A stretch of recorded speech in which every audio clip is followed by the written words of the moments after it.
Bonjour, voilà, on est en live. Bonjour à ceux qui sont présents aussi, je vous oublie pas, même si je regarde des fois la caméra, des fois je vous regarde vous, des fois la caméra, des fois vous. On espère que vous avez bien mangé. Pour ceux qui étaient présents ici, du coup, on a pu manger ensemble, faire des rencontres certainement.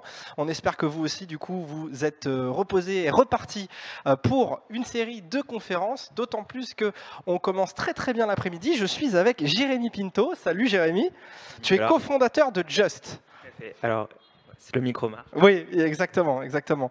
Just, du coup, ok, avec comme thématique comment craquer la conversion sur mobile avec un parcours d'achat sans friction.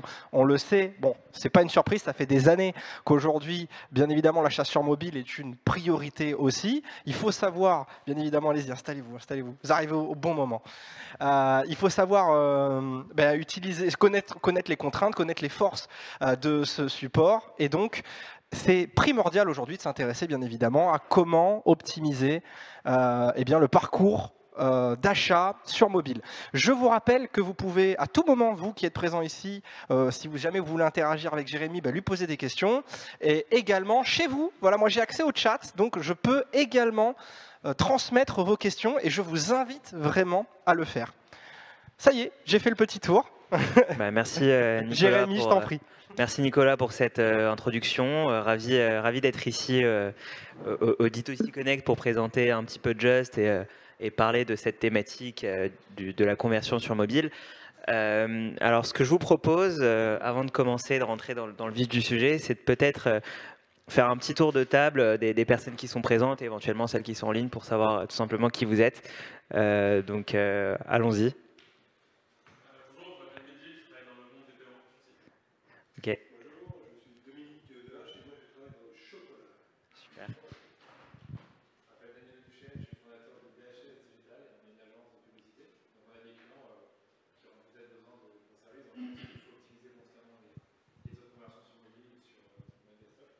Ok. Ok, super. Ok. Ok. Qui ça? Ok, effectivement.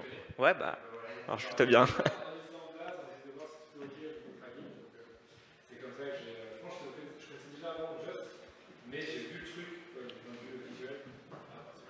Super, bah merci beaucoup et enchanté. Enchanté.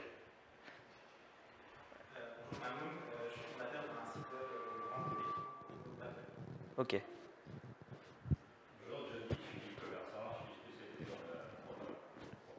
Chez Labdip.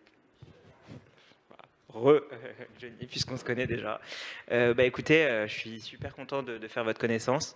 Je ne sais pas s'il y a des personnes en ligne qui aimeraient se présenter ou si. N'hésitez pas à vous présenter en ligne également, hein. Super. Je vais me présenter à mon tour. Je m'appelle Jérémy, je suis cofondateur de Just. Just, c'est une startup que j'ai cofondée il y a un an maintenant. Et comme vous l'avez deviné, nous, ce qu'on fait, c'est de l'achat en un clic. Mais pas que ça. C'est-à-dire qu'on n'est pas uniquement un bouton. Nous, concrètement, ce qu'on veut faire, c'est créer des expériences d'achat uniques et mémorables sur différents canaux. Et effectivement, on commence par l'achat en un clic, qui est aujourd'hui l'une des solutions les plus plébiscitées pour acheter en ligne. La raison, elle est assez simple. Ça fait déjà 25 ans que ça existe.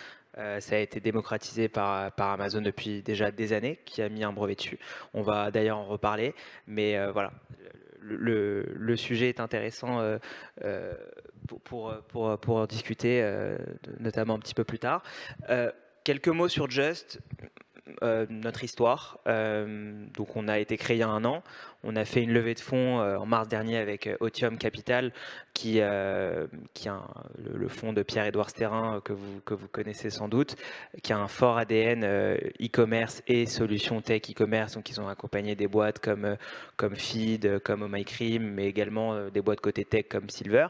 Et donc on est plutôt bien accompagné. On est également accompagné par la BPI et par plusieurs business angels, dont Nima Karimi, qui est CEO de Silver, Arthur Waller, qui est CEO de Penny Lane, Didier Vallée, qui s'y connaît très très bien en paiement, puisqu'il était ancien deputy CEO de la Société Générale, et enfin Grégoire Delpit, qui travaille aujourd'hui chez Checkout. Aujourd'hui, concrètement, Just accompagne plus de 150 marques, principalement des marques qui ont un ADN 100% digital, même si les marques qui ont eu comment dire, une histoire plus proche de la distribution via des magasins. On a aussi des marques qui viennent en digital et qui utilisent Just. Donc voilà, c'est une croissance assez intéressante, des secteurs variés, c'est ça aussi qu'il faut noter. Globalement, l'achat en un clic marche sur différents secteurs, plus ou moins bien forcément, faut être honnête, mais globalement, ça plaît à tout type de consommateurs. Je vous propose rapidement de vous présenter un peu l'agenda de la conférence. On va d'abord parler d'Amazon, ça va mettre un petit peu de contexte aussi. Amazon, c'est un des pionniers de l'achat en un clic et un des pionniers de la conversion de manière générale, avec toute une série de fonctionnalités qui ont été mises en place depuis des années. Ils continuent à le faire. Donc c'est vraiment une source d'inspiration pour tous les e-commerçants et c'est aussi une source d'inspiration pour les solutions tech comme Just et comme les autres solutions de paiement qui veulent effectivement proposer des outils de conversion à l'ensemble des sites e-commerce. Le deuxième sujet, c'est un peu le sujet phare, c'est vraiment comment craquer la conversion sur mobile avec un parcours d'achat sans friction. L'idée, c'est vraiment de vous présenter quelques quick wins que vous pouvez actionner sur votre conversion. Il n'y a pas que Just, évidemment, il y a pas mal de choses que vous pouvez faire déjà qui sont rapides. Et enfin, c'est d'expliquer un petit peu comment le fait d'avoir une expérience d'achat satisfaisante peut vous permettre d'avoir une clientèle plus fidèle. Commençons du coup par le point numéro 1 et on va discuter un petit peu d'Amazon. Alors forcément, cette image un peu caricaturale pour montrer Jeff Bezos qui est le fondateur d'Amazon. Alors effectivement, il a commencé très tôt par vendre des bouquins et puis on se rend compte que cette personne, mine de rien, qu'on aime ou qu'on n'aime pas Amazon pour ce qu'ils sont devenus, c'est quand même en termes de e-commerce des leaders et des pionniers. Et aujourd'hui, d'ailleurs, si l'achat en un clic est encore là 25 ans après, c'est que cette personne y est pour quelque chose.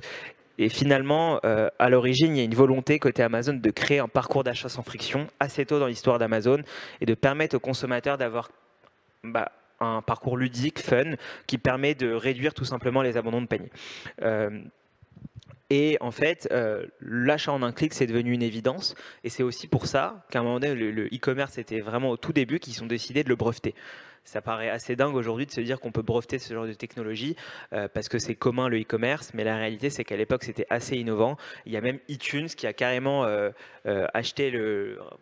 payé un fee tous les ans à Amazon pour pouvoir disposer de cette fonctionnalité. Cette fonctionnalité-là, ça a été un tournant majeur dans l'histoire d'Amazon puisque selon les experts, il y a eu un impact ultra positif avec aujourd'hui 38% des achats d'Amazon qui se font sur mobile, un impact sur le taux de conversion global estimé à plus de 20% et enfin un taux qui est je trouve assez dingue, c'est le taux de repurchase, taux de repeat qui est de 80%. Alors forcément c'est un petit peu simple quand on s'appelle Amazon, on a envie de revenir, tout est facile. L'idée c'est effectivement comment je peux avoir la même trajectoire sur mon site finalement et comment permettre à toutes les marques de disposer des mêmes outils de conversion. Donc voilà, vous le voyez, vous voyez l'impact du one-click sur Amazon. On peut tout à fait dire que le one-click a eu un impact majeur sur la trajectoire d'Amazon et aujourd'hui, effectivement, il est encore utilisé sur différentes formes. Je ne sais pas si vous avez l'application Amazon sur mobile, mais en fait, aujourd'hui, c'est un swipe to buy. Donc, ils ont essayé de proposer une nouvelle utilisation. Donc, ce serait intéressant de comprendre pourquoi. Globalement, comme je le disais, la fin du brevet en 2017, pour nous, c'est une aubaine, enfin pour nous et pour les experts, c'est une aubaine pour les marques digitales, pour les direct-to-consumers brands, car elles peuvent désormais disposer des mêmes outils de conversion. Finalement, on a aujourd'hui les GAFAM qui bénéficient de toute leur puissance et de toute leur analytics pour pouvoir proposer des solutions qui vont permettre de booster leur conversion et les D2C ne l'ont pas aujourd'hui. En tout cas, ne l'avaient pas il y a quelques années. C'est pour ça qu'aujourd'hui, on a un tas de solutions dans le paiement, dans la logistique qui permettent aux plus jeunes marques, en tout cas, d'accélérer leur vente grâce à des outils plus performants. Et finalement, nous, c'est un peu notre mission chez Just, ça a été rapidement de permettre à l'ensemble des marques de disposer des mêmes outils, de leur permettre d'accélérer leur vente, tout simplement. Et il y a un sujet qui est hyper intéressant et qui va intéresser beaucoup de personnes, c'est globalement le fait qu'aujourd'hui, le checkout, de manière générale, est en pleine évangélisation. Je vais m'expliquer. Il y a quelques années, il y a même plus de 10 ans, fin des années 2000, début des années 2010, on a eu une prise de conscience chez les e-commerçants, chez les marques en général, que le paiement n'était pas une commodité. Il ne suffisait pas de rentrer champ de carte bancaire, champ de date d'expiration et CVV pour pouvoir permettre à des consommateurs d'acheter en ligne. Ça ne suffisait pas. Donc ils sont allés développer des outils qui permettent de justifier un meilleur taux d'acceptation de paiement, qui permettent de justifier d'utiliser des algorithmes de fraude, de la gestion du 3DS, on le voit encore récemment, ce qui fait qu'aujourd'hui, chaque PSP a une proposition de valeur différente. Ça, c'est OK. Le paiement n'est plus considéré comme une commodité aujourd'hui. Et finalement, de la même manière, le checkout n'est plus une commodité aujourd'hui. Il ne suffit pas de mettre 20 champs à remplir, adresse, méthode de livraison, nom de la personne. Il ne suffit plus de faire ça pour pouvoir pousser les gens à acheter en ligne. Au contraire, aujourd'hui, le checkout, c'est une discipline à part entière, qui est largement sous-estimée d'ailleurs par la plupart des marques avec qui on discute. Et pourtant, je pense que tout le monde est d'accord ici pour l'admettre, c'est l'étape cruciale. C'est l'étape cruciale pour les e-commerçants pour qu'ils aient finalement un nouveau consommateur ou un consommateur qui revient acheter sur le site. Et de la même manière que les marques utilisent des logisticiens spécialisés, des interfaces de retour, des prestataires de paiement, aujourd'hui, elles doivent confier leur checkout à des experts. Donc, on a des solutions de paiement 3 fois qui existent, des Alma, des Klarna, on a des solutions finalement des wallets, des Google Pay, des Apple Pay. On a des solutions comme Just qui font de l'achat en un clic. On a des solutions, et j'en profite ici pour saluer Mehdi qui est ici, des solutions comme Eline sur le fait de pouvoir essayer de payer plus tard, c'est ça, si j'ai bien expliqué, Mehdi. Mais voilà, globalement, il y a une évangélisation au niveau du checkout et une vraie prise de conscience qui doit avoir lieu pour finalement accélérer les ventes des sites e-commerce. Le sujet numéro 2 qui est important de traiter lors de cet atelier, c'est finalement la conversion sur mobile. Et finalement, on va partir d'un constat assez simple. Je vais vous poser une question. C'est quoi un achat sur mobile aujourd'hui? C'est quoi un achat sur mobile aujourd'hui? Pour moi, c'est un miracle. C'est un miracle pourquoi? Parce qu'aujourd'hui, si on regarde les chiffres, c'est moins d'un visiteur sur 100 qui va au bout. C'est terrible. Imaginons ça dans le monde physique. Une personne sur 100 qui se rend dans votre boutique finit par acheter. Je trouve cette statistique assez choquante et tout simplement pourquoi c'est un parcours du combattant. Si on prend les prémices de l'achat en ligne, finalement on se rend compte qu'on a voulu reproduire ce qui se fait en magasin. On demande aux gens de mettre leurs articles dans un panier, on leur demande d'aller à la caisse, on leur demande à chaque achat de redonner leurs informations en permanence et finalement c'est ça qui pose problème. Et en vérité aujourd'hui, quand on va sur un site en ligne, on doit y aller pour acheter. De la même manière que quand on va dans un magasin, alors il peut y avoir effectivement une volonté de regarder des produits, mais aujourd'hui, quand on ajoute un article à son panier dans le digital, les gens n'achètent pas. Il faut leur donner les moyens d'aller jusqu'au bout. Ce constat-là, que l'achat sur mobile n'est pas aussi performant que sur desktop d'ailleurs, c'est parce que tout simplement, vous voyez, on a aujourd'hui à peu près une session sur 3 qui est interrompue par une notification. On a 55%, donc près d'un visiteur sur 2, qui quitte la page avant d'acheter, enfin qui quitte le site avant d'acheter, parce que le temps de chargement est supérieur à 3 secondes. Et on a un temps moyen pour acheter en ligne qui est supérieur à 3 minutes. Donc finalement, et c'est assez triste de le dire aujourd'hui, c'est plus simple d'acheter dans le monde physique avec son téléphone, avec Apple Pay, qu'acheter en ligne. Sincèrement, vous regardez le temps d'achat est beaucoup plus compliqué en ligne que dans le digital et notamment sur mobile. Avant de parler des quick wins potentiellement pour améliorer sa conversion, c'est intéressant aussi de comprendre la performance de son checkout. Ça fait aujourd'hui 1 an que je discute avec beaucoup de marques, sincèrement, et peu comprennent vraiment les performances de leur checkout. Un checkout, schématiquement, c'est quoi? C'est une page panier, une étape d'identification et une validation de l'achat. D'accord? Ça, c'est aujourd'hui le schéma classique d'un checkout. Maintenant, on peut se poser la question, quelles sont les métriques à traquer aujourd'hui pour savoir si son checkout il est performant? Et ben, la métrique qu'il faut traquer, c'est ce qu'on appelle le checkout conversion rate. C'est le nombre d'achats sur le nombre de checkout initiés. Et ça, j'insiste là-dessus. J'essaye d'en parler aux marques que je rencontre, à nos clients, mais il est fondamental de suivre cette métrique-là, puisqu'en fait, c'est elle qui va vous permettre d'identifier les leviers actionnables pour pouvoir derrière améliorer votre conversion. Chaque point de conversion, c'est du chiffre d'affaires de gagner. Donc, la base, c'est de comprendre cette métrique-là. Là, j'ai pris l'exemple d'un tableau de suivi présent sur Shopify où il y a une certaine granularité. Alors, je ne sais pas en fonction des CMS, PrestaShop, le Custom, comment c'est fait, mais chaque site doit pouvoir disposer d'un tableau assez granulaire pour comprendre à quelle étape le client est parti. Est-ce que c'est au moment du panier? Est-ce que c'est au moment des informations de livraison? Peut-être qu'il n'avait pas assez de méthodes de livraison. Est-ce que c'est pour le prix? Voilà. La première chose à faire, c'est de comprendre pourquoi. Et nous, je vous invite à suivre ce KPI pour pouvoir derrière prendre les bonnes décisions. Donc le checkout conversion rate. C'est généralement quelque chose qui se calcule, il faut le retraiter souvent parce qu'il y a pas mal de solutions qui permettent de mieux calculer son taux de conversion. Du coup, pour continuer un petit peu, globalement, aujourd'hui, sur desktop et sur mobile, on a des taux de conversion qui sont différents. Quand un utilisateur ajoute un article à son panier sur desktop, il y a 30% de chances qu'il a eu bout. Quand c'est sur mobile, il n'a que 18% de chance. Donc, globalement, si on veut, dans un monde où 80% du trafic est sur mobile, améliorer son taux de conversion, il y a deux solutions. Soit on arrête de faire du mobile, mais c'est impossible, parce que comme ça, on augmente son taux de conversion mécaniquement, ou soit on prend des décisions qui permettent d'augmenter sa conversion sur mobile. Je pense qu'il faut plutôt aller sur la deuxième solution. Mais finalement, globalement, c'est quoi le problème de la conversion sur mobile? C'est quoi? Qu'est-ce qui cloche? Alors, pour nous, ce qui cloche, c'est très simple. C'est qu'on a finalement des petits écrans dont les usages sont complètement différents du desktop. Le mobile, c'est des micro-moments. C'est avant de dormir, c'est le métro, c'est entre deux quand on attend quelqu'un.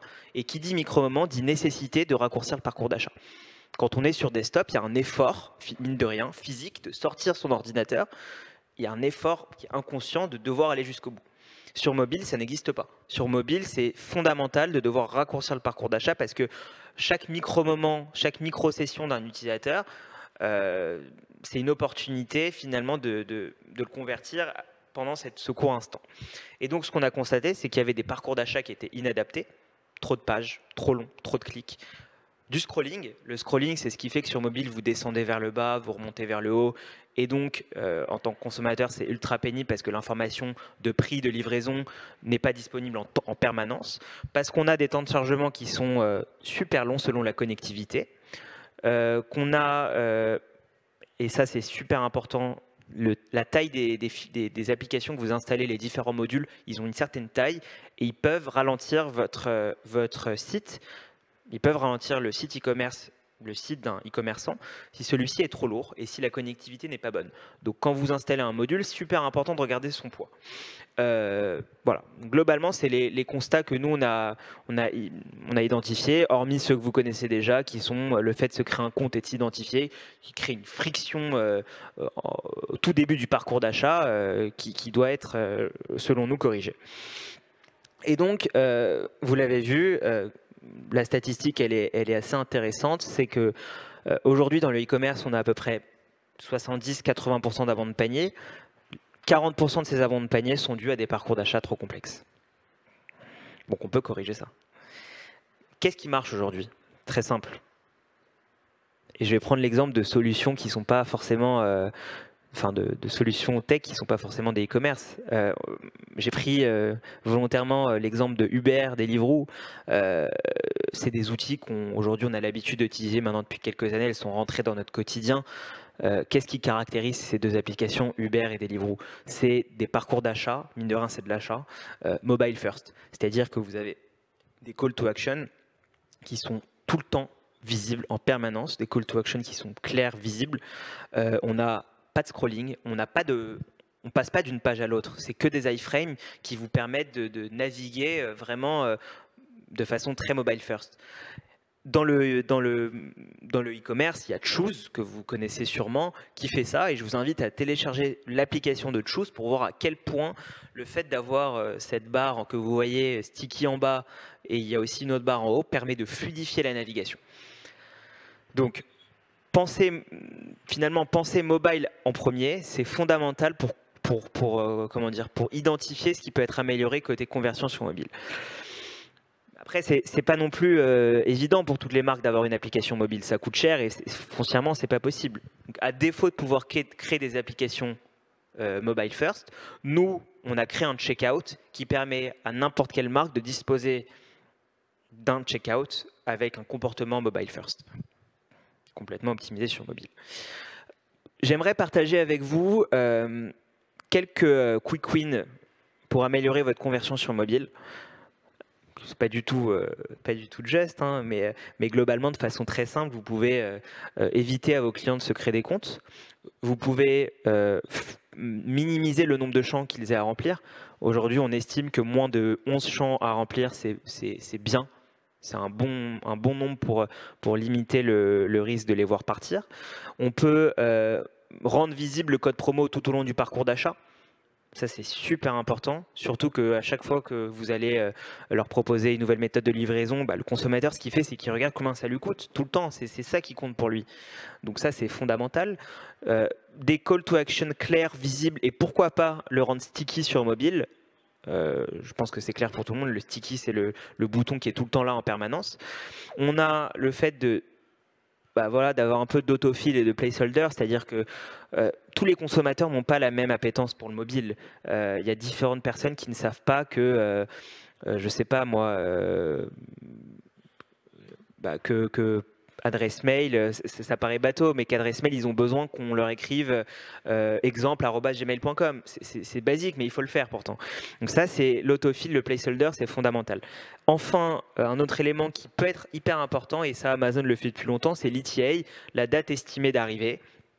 Alors, dire à son client que la livraison arrive dans 5 jours, VS, elle arrive je sais pas moi, le 2 novembre, c'est pas pareil. Et dire qu'elle arrive le 2 novembre, ça peut vous pousser à avoir plus de consommateurs à la fin. Voilà, il y a beaucoup d'autres quick wins, il y a beaucoup d'éléments qui sont actionnables pour améliorer la conversion de manière générale. Nous, on a écrit un livre blanc là-dessus qui va paraître bientôt. Il y a aussi beaucoup d'experts. Je pense à Sébastien Tortu qui a fait sa conférence ce matin et qui est un peu un expert de la conversion sur mobile. Donc, je vous invite à suivre un petit peu ce qui se fait autour de ça. Et puis la suite, c'est quoi? C'est juste tout simplement de vous dire que l'achat en un clic, globalement, prend en compte tous ces quick wins, en tout cas pas tous, mais presque, tous ces quick wins que j'ai identifiés. Voilà, je ne vais pas le répéter, mais voilà, pas de création de compte, le sticky checkout, le fait aussi, on l'a pas parlé, que l'achat en un clic, c'est un bouton qui est super léger. À titre de comparaison, il est 3 fois plus léger que PayPal. Ça, c'est un élément qui est important à prendre en compte. Et enfin, que tout est visible tout au long du parcours d'achat. Justement, on va parler un peu de one-click. Je pense que c'est ça aussi qui vous intéresse. Nous, on a observé avec Just un impact sur les abandons de panier et in fine sur les taux de conversion. Et je vais prendre le cas de Anja Paris, qui est une marque de maillot de bain. Nous, on accompagne cette marque depuis mars 2022. Cette marque connaît une croissance importante avec une utilisation forte, notamment de l'achat en un clic. Près de 25% de leurs utilisateurs achètent via notre bouton, donc un acheteur sur 4. C'est évidemment un impact sur le taux de conversion de 30%. Et surtout une satisfaction de leurs consommateurs qu'on a mesuré ensemble avec la marque et en leur demandant tout simplement s'ils avaient préféré acheter via Just et acheter via le parcours d'achat classique. Finalement, il n'y a pas qu'une question de conversion à un moment donné qu'il faut se poser, c'est la question de est-ce que les consommateurs, et on est tous des consommateurs, qu'on soit e-commerçant, prestataire ou quoi que ce soit, on a tous acheté en ligne et si on se met à la place d'un consommateur, qu'est-ce qu'on veut? On veut de la simplicité. Voilà pour brièvement les KPI d'Anja, vous les avez tous sous les yeux, je vais pas y revenir. Dernière partie, et je viens de l'aborder, c'est comment une expérience d'achat plus satisfaisante peut vous permettre de disposer d'une clientèle plus fidèle. Ça, c'est important. Alors, très simplement, que veulent les consommateurs? Les consommateurs veulent aller droit au but. Ils veulent aller droit au but. Et l'exemple le plus pertinent, c'est, et je l'ai dit tout à l'heure, c'est le sans contact et c'est Apple Pay. Vous pouvez avoir un achat à 50 € ou 400 €. Ça ne change rien. Le consommateur qui veut acheter vite, il sort son téléphone et il paye avec Apple Pay. Bah, c'est pareil en ligne. En ligne, les gens veulent acheter rapidement, peu importe le prix du produit. Ils veulent de la simplicité. La technologie, elle est faite pour ça en fait. Elle n'est pas faite pour compliquer la chose. Alors aujourd'hui, on a quand même le sentiment que c'est plus simple d'acheter au magasin qu'acheter en ligne. Et donc, d'une part, les consommateurs veulent de la simplicité, mais ils sont à la recherche d'expérience. Nous, on a mené une étude auprès de 3000 utilisateurs et on leur a demandé de finalement, d'une part, noter leur expérience d'achat, de leur demander s'ils avaient déjà abandonné car car le parcours d'achat était trop long, trop complexe. Et on leur a demandé une question qui fait froid dans le dos, c'est est-ce qu'ils étaient prêts à aller acheter chez un concurrent si l'expérience était meilleure? Vous avez vu, 3/4 sont prêts à le faire. C'est terrible. Ce chiffre, il fait vraiment froid dans le dos.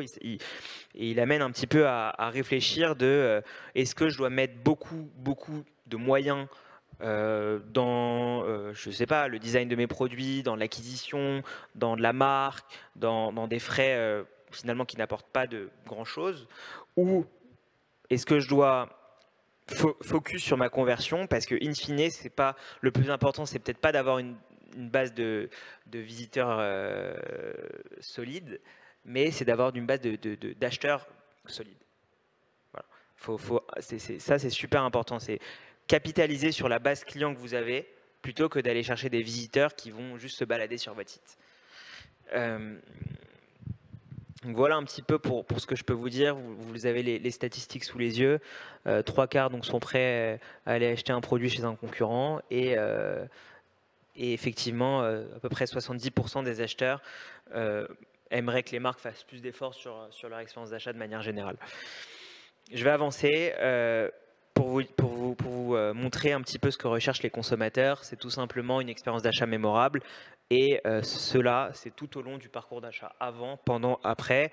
Et globalement, ce qui fait qu'aujourd'hui les consommateurs achètent sur Amazon, c'est pas parce que le site est beau, hein, c'est parce que c'est efficace. Tout de même, c'est important de créer des expériences assez immersives. Merci Andy le fait super bien. Plonger les consommateurs dans un univers, ça va leur donner un sentiment d'appartenance, les faire entrer vraiment dans l'offre produit directement dès la première page. Vous savez, il y a des statistiques sur le nombre de pages visitées en moyenne par des visiteurs et c'est pas 70 pages par session, c'est 2-3 pages. Donc, il faut être straightforward dès le début et leur permettre de regarder un petit peu en fonction des catalogues produits, les produits qu'ils pourraient éventuellement acheter et si ça peut les convenir. Là, on va y venir pendant l'achat. C'est la page produit, elle doit être la plus complète possible. Vous prenez celle d'Amazon, vous regardez, ça arrive tel jour, presque à telle heure, on y est presque. Il y a 4,5 étoiles sur le produit, il y a la taille, il y a le stock, etc. Ça doit être pareil finalement sur vos sites, sur vos marques. Peut-être un peu mieux designé qu'Amazon, mais globalement, il faut offrir aux consommateurs le maximum d'informations sur les pages produits, qu'elles soient rassurantes et complètes. Un autre élément, c'est avoir beaucoup de moyens de paiement et beaucoup de moyens de livraison. Alors je sais qu'il y a beaucoup de marques qui sont un peu réticentes parce qu'elles n'ont pas envie de mettre toutes les solutions possibles, mais mine de rien, si ça peut permettre d'améliorer l'expérience et d'améliorer la conversion, il faut maximiser le nombre de méthodes de paiement. Enfin, post-achat, l'expérience de livraison et d'unboxing, elle doit être géniale, ça fait partie de l'expérience. Et le SAV, que vous le savez sans doute, mais c'est un peu le nerf de la guerre pour qu'un consommateur, un acheteur ait envie de retourner sur votre site. Il faut qu'il soit convaincu que lorsqu'il a un produit qui ne lui convient pas, que vous soyez à l'écoute, que vous soyez réactif et que vous lui permettez de le rembourser rapidement. J'ai une question à vous poser. Est-ce que l'expérience, pour vous, elle est plus importante que le produit ? L'expérience, est-ce qu'elle est plus importante que le produit, que la marque? Ok, c'est important.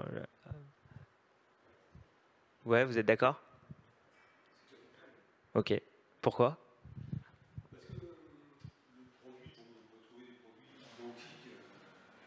C'est ça. L'expérience, c'est ça qui va vraiment connecter le client au produit, à la marque. Il va s'en rappeler plus que le produit. C'est ça. C'est ça, et finalement, c'est la statistique que je montrais précédemment, c'est que 3 visiteurs sur 4 sont prêts à aller chez un concurrent pour un produit identique, finalement. Créer une émotion, créer quelque chose qui va faire qu'on va... c'est ça la fidélisation. Exactement. On se rappellera toujours de l'expérience que le produit... Exactement. Il suffit d'une friction et on n'a pas envie d'y retourner. Est-ce qu'il y a d'autres personnes qui aimeraient tenter le... Ah. Vous êtes le seul au monde à l'avoir. Ouais.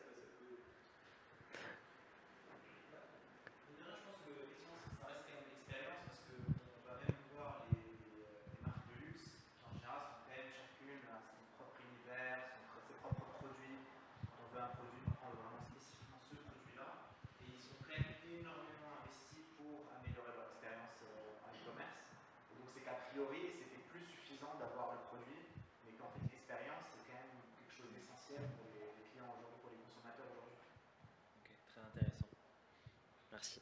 Bon, bah, merci en tout cas pour avoir pris la parole. Alors moi, mon avis, c'est, je ne sais pas si j'irai aussi loin, mais au moins, je dirais que l'expérience est tout aussi importante que le produit.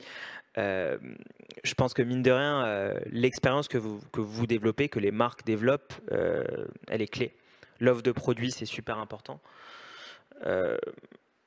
Mais aujourd'hui, on voit que le contexte, il est incertain, que les retombées ads, elles sont incertaines, que les coûts d'acquisition explosent, que forcément, il faut aller trouver des relais de croissance, enfin, des leviers en tout cas, sur de la conversion potentiellement, sur une stratégie CRO, sur une optimisation de la marge, sur ces éléments-là, pour permettre de continuer à avoir son activité, à accélérer ses ventes. Et finalement, la chose la plus frustrante que vous pouvez avoir en tant que e-commerçant, c'est de mettre à cœur de développer toute une série de projets, que ce soit du branding, que ce soit de l'acquisition, que ce soit de la publicité, mais qu'à la fin, votre consommateur, il n'aille pas jusqu'au bout. Ça, c'est le truc peut-être le plus frustrant. Donc, non, l'expérience d'achat n'est peut-être pas plus importante, en tout cas, elle est tout aussi importante. Et de la même manière que vous mettez de l'énergie à... voilà, j'ai oublié de passer cette slide. De la même manière, de la même façon que vous mettez beaucoup d'énergie sur tous ces éléments-là, le sourcing, la fabrication, la publicité, l'organique, le blog, vous devez considérer l'expérience en elle-même comme tout simplement un sujet, une priorité dans les semaines et les mois à venir. Je dis semaines parce que Noël approche et que beaucoup de marques ont quand même une bonne partie de leur chiffre d'affaires qui est réalisé pendant cette période de fin d'année. Alors ça, Something is Cooking, c'était pour vous dire un petit peu ce qu'on allait faire un petit peu plus tard. On va essayer un petit peu de proposer une expérience où on va pouvoir acheter en un clic en post-achat, pendant l'achat et aussi depuis quelques mails de relance d'avant de panier. Ça va être super performant. En tout cas, on a déjà des résultats assez intéressants en test. Et puis, derniers éléments que je voulais discuter avec vous, c'est qu'on a fait une étude auprès de plusieurs marques et de plusieurs consommateurs. On a rédigé un livre blanc sur toutes les best practices sur la conversion et sur le checkout en général. Donc, si ça vous intéresse, n'hésitez pas et je vous l'enverrai. Voilà. Je suis dans les temps. 1 minute 45. Il y a même le temps pour d'éventuelles questions. Je vous invite également en ligne. Je sais qu'en ligne, ils sont un peu plus timides, mais je vous invite également à poser vos questions si jamais vous en avez, puisqu'on a le temps pour 1 ou 2 questions. Tenez pour qu'on vous entende en ligne. Oui, donc dans les quick wins, il n'y avait pas de création de compte. Alors, comment tu fais pour... Comment font les gens pour renseigner leur adresse, leur carte bancaire, enfin tous les éléments que normalement tu dois renseigner? Bien sûr. Ou alors ils le font qu'une fois, puis après ils le font plus. C'est ça. En tout cas, nous, via notre solution, on leur incite à remplir leurs informations pour la première fois.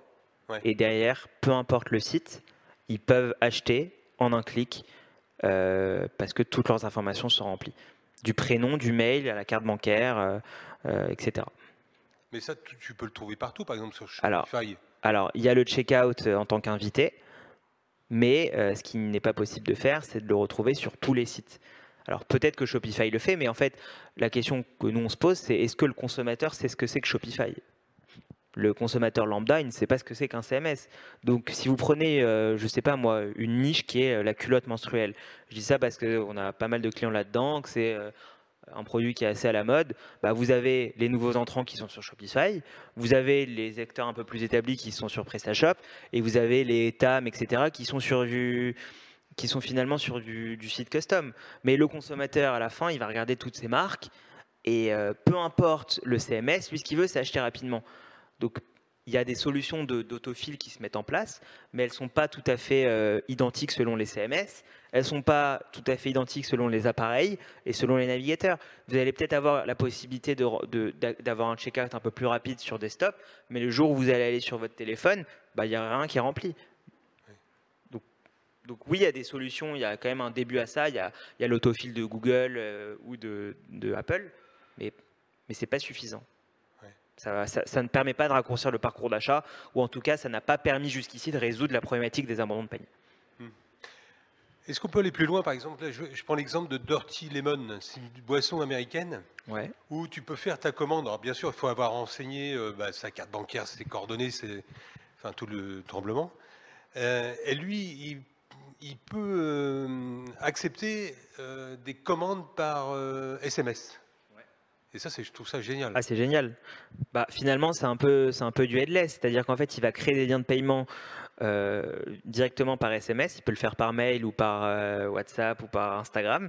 Il va créer des liens de paiement qui vont, je sais pas, j'ai pas vu un peu leur site, mais je pense que ce qu'ils font, c'est qu'ils vont créer directement des landing pages prêtes à l'achat pour pousser leurs consommateurs à ne pas faire 8 tours sur leur site. Et quand il y a un produit qui souhaite être acheté, ils l'achètent. C'est ça. Donc ça, on peut le mettre en place aussi avec Just. Pas encore. Pas encore. Bientôt. Mais ouais, c'est un gros sujet, le headless, ouais, ça va venir. Ça viendra. Ça va venir. D'accord. Est-ce qu'il y a mieux que le SMS? Bah, on parle, ça c'est surtout en Asie, ils parlent beaucoup de live shopping. Vous voyez, c'est ces personnes qui défilent avec des tags et des étiquettes. Ah, je pense que l'avenir, ça va être de pouvoir acheter directement quand on voit une vidéo. En fait, la vidéo, c'est le contenu le plus performant aujourd'hui. Donc c'est sûr que si TikTok marche super bien et que toutes les marques veulent faire de l'ad sur TikTok, c'est parce que le format vidéo il marche bien, donc elles vont présenter leurs produits sur TikTok, et l'avenir, je pense, ça va être de pouvoir acheter pendant des sessions vidéo, tout simplement. Je pense, on n'est pas très mature encore en Europe là-dessus, mais je pense que ça va venir. En tout cas, en Asie, ça marche bien.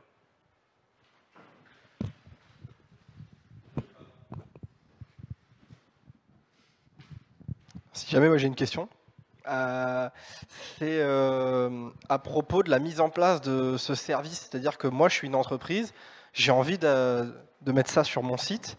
Vous avez réfléchi à mettre ça en place rapidement? Ça met du temps? Vous avez besoin de quoi comme info? Enfin, c'est complexe ou pas, quoi? Alors, c'est très simple. Ça prend 15 minutes. On peut demander à Johnny. Hein, c'était rapide globalement. 15 minutes, c'est rapide en effet. On pourrait faire plus court, mais là, on est quand même dans une phase, on est une jeune start-up, on a quand même envie de garder un peu une relation avec nos clients, et donc on tient à faire un rendez-vous de 15 minutes dans lequel on va leur présenter les fonctionnalités, notre dashboard de suivi pour qu'ils puissent un peu suivre leur facture, etc. Mais globalement, l'activation en soi du compte, elle se fait en moins de 15 minutes de notre côté, quoi. Si vous voulez, techniquement, c'est 2 lignes de code qui vont s'installer dans le site du e-commerçant, et voilà, c'est tout.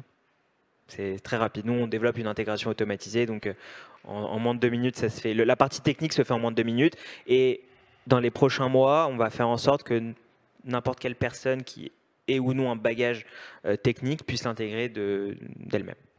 Ouais, je dis ça parce que du coup, vu que le bouton en un clic, il est pensé pour être présent potentiellement sur plusieurs pages, plusieurs endroits avant l'achat, j'allais dire. L'achat avant l'achat. Bref, vous avez compris, avant le panier, pendant le panier. Enfin, bien sûr. ça se ferait quand même en 2 minutes ou il faut quand même penser... Justement, nous, on crée une intégration automatisée qui permet en fait d'identifier la structure d'un site et on sait pertinemment où ça doit se poser en tout cas. On va par exemple dire, bah tiens, là il y a un bouton ajouter au panier, il faut le mettre en dessous. Je schématise, je schématise, mais c'est un peu ça la mécanique. C'est plus simple. Alors ce sera vraiment la toute dernière question, on a un petit peu débordé, donc ce sera la dernière. Moi, j'ai juste une question par rapport au suivi en termes d'uplift de conversion. Est-ce que vous fournissez de base un outil ou un dashboard qui permet de faire un tracking pour savoir s'il y a un réel uplift des ventes, ou est-ce que, en fait, par défaut, c'est quelque chose qui est dit au e-commerçant et c'est à lui ensuite de suivre s'il y a un uplift ou pas? Alors, c'est une question qui est très pertinente. Aujourd'hui, c'est super dur de suivre la conversion. Pour tout le monde. Nous, on aide les marques qui nous le demandent à faire de l'analytics et à retraiter la conversion avec elles, avec ces marques. Il y a deux choses. Il y a comment mesure-t-on la conversion? Est-ce qu'on la mesure par rapport à une visite ou est-ce qu'on la mesure par rapport à un visiteur? Et c'est pas pareil. Ça, c'est une chose. Donc, il y a plusieurs métriques qui comptent. Il y a aussi plusieurs solutions de paiement. Donc, toutes ne sont pas forcément intégrées et calculées de la même manière. Il faut trouver sa méthode et il faut en permanence le retraiter. Nous, aujourd'hui, je vais être hyper honnête, on le fait de façon individuelle. À chaque marque qui nous le demande, on va les aider à retraiter leur conversion. On fait de l'A/B testing pour les marques qui nous le demandent. Et comme ça, on peut voir. Finalement, il n'y a pas mieux que l'A/B testing. Un grand merci à Jérémy Pinto pour son intervention. Merci beaucoup. Merci.